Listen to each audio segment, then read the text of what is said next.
আসসালামু আলাইকুম। যে কোনো মাছের ডিমই এভাবে রান্না করলে সবথেকে খেতে বেশি ভালো লাগে।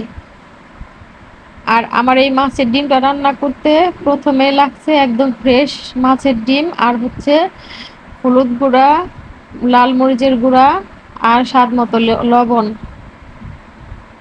আমি এই লবণ হলুদ মরিচ দিয়ে এপাশ ওপাশ করে ভালো করে মেখে নেব।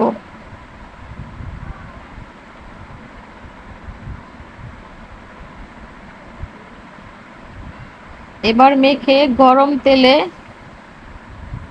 ভেজে নেব এপাশ ওপাশ করে।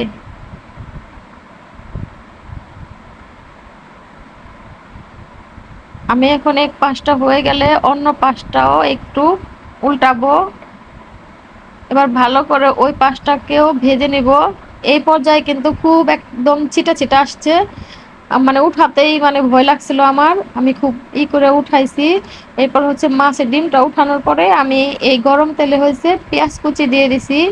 এই পেঁয়াজ কুচিটাও একটু ভাজার পরে এখন হচ্ছে আদা রসুন বাটা আর হচ্ছে ধইনা গুঁড়া আর হচ্ছে হলুদ গুঁড়া আর মরিচ গুঁড়া, এগুলা দিয়ে একটু নাড়াচাড়া করে নেব।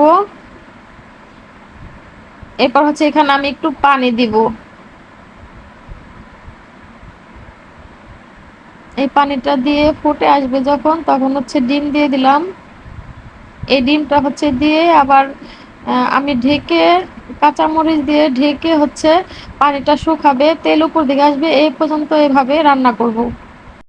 এখন হচ্ছে আমি ঢাকনা করে দিছি, খুলে দিছি, এই যে তেল উপর দিকে আসছে। এখন আমি একটু পানি দিয়ে হচ্ছে মাখা মাখা হবে এই পর্যন্ত রান্না করব। আর এভাবে রান্না করলে কিন্তু ডিমটা খেতে বেশি ভালো লাগে।